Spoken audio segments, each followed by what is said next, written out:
Ma'am, ಅಜ್ಜಿ ಅಜ್ಜಿ ನಿಮ್ಮ ಪ್ರಾಡಕ್ಟ್ಸ್ಗೆ ಫುಲ್ ಡಿಮ್ಯಾಂಡ್ ಕ್ರಿಯೇಟ್ ಆಗಿದೆ. ಮೊನ್ನೆ ಒಂದಷ್ಟು ಅಂಗಡಿಗೆ ಹೋಗಿ ನಮ್ಮ ಮಸಾಲ ಪದಾರ್ಥ ಕೊಟ್ಟು ಬಂದಲ್ಲ, ಅದೆಲ್ಲ ಖಾಲಿ ಆಗಿದೆ.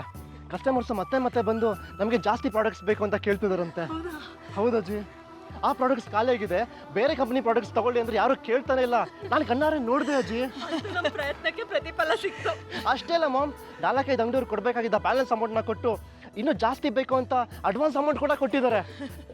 ಇಲ್ಲ ನೋಡಿ, ತುಂಬಾ ಸಂತೋಷ ಆಗ್ತದೆ ಶಿ. ನಾನು ನಂಬಿದ್ದೇವ್ರು ನನ್ನ ಕೈ ಬಿಡ್ಲಿಲ್ಲಪ್ಪ. ಅಜ್ಜಿ ನಮ್ಗೆ ಇವಾಗ ಕೆಲಸ ಜಾಸ್ತಿ ಆಗಿದೆ. ಅವ್ರು ಕೊಟ್ಟಿರೋ ಆರ್ಡರ್ಸ್ಗೆ ನಮ್ಮ ಹತ್ರ ಇರೋ ಸ್ಟಾಕ್ ಸಾಲಲ್ಲ. ನಾನು ಈಗಲೇ ಮಾರ್ಕೆಟ್ಗೆ ಹೋಗಿ ಶಾಪಿಂಗ್ ಮಾಡ್ಕೊಂಡು ಬರ್ತೇನೆ. ಈ ವಿಷಯ ಜಾನ್ವಿಗೆ ಏನಾದರೂ ಗೊತ್ತಾದ್ರೆ ಎಷ್ಟು ಖುಷಿ ಪಡ್ತಾಳೆ.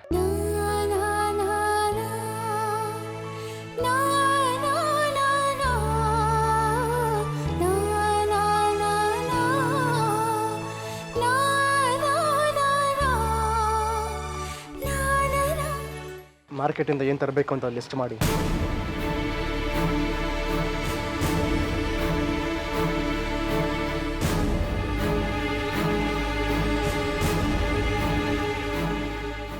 ನಮ್ಮ ಪಾಲಿಗೆ ದುರಾದೃಷ್ಟವಾಗಿ ಬಂದ ಜಾಹ್ನವಿ ನಮ್ಮನ್ನ ಮನೆಯಿಂದ ಹೊರಗೆ ಹಾಕಿ ನಮ್ಮಿಂದ ದೂರ ಆದ್ಮೇಲೆ ನಮ್ಗೆ ಎಷ್ಟು ಅದೃಷ್ಟ ಬರ್ತಾ ಇದೆ ನೋಡಿದ್ರ ಅತ್ತೆ. ಸದ್ಯ ಅವಳು ನಮ್ಮಿಂದ ದೂರ ಆಗಿದೆ, ಒಳ್ಳೇದಾಯ್ತು. ವಸುದಾ, ಏನ್ ಮಾತು ಅಂತ ಆಡ್ತೀಯ? ಜಾನ್ವಿ ನಮ್ಮನೆಗೆ ದುರಾದೃಷ್ಟದವಳಲ್ಲ, ಅದೃಷ್ಟದವಳು. ಇಷ್ಟೊಳ್ಳೆ ಅವಳು ನಮ್ಮನೆಗೆ ದೊಡ್ಡ ಸಂಭ್ರಮ ತರ್ತಿದ್ದಾಳೆ. ನಮ್ಮ ಅದೃಷ್ಟ ಬದಲಾಗ್ತಾ ಇರೋದು ಆ ಕಾರಣದಿಂದಾನೇ. ಏನ್ ಹಾಗಂದ್ರೆ? ನಮ್ಮ ಶ್ರೀ ಬಿಸ್ನೆಸ್ ಶುರು ಮಾಡಿದಾಗ್ಲಿಂದ ಅವಳು ಜೊತೆಲೇ ಓಡಾಡ್ಕೊಂಡು ಎಷ್ಟೊಂದು ಸಹಾಯ ಮಾಡ್ತಿದ್ಲು ಅಂತ ಹೇಳ್ತಿದ್ದೆ. ನೀನು ಸುಮ್ಮನೆ ಏನೇನೋ ಮಾತಾಡಬೇಡ.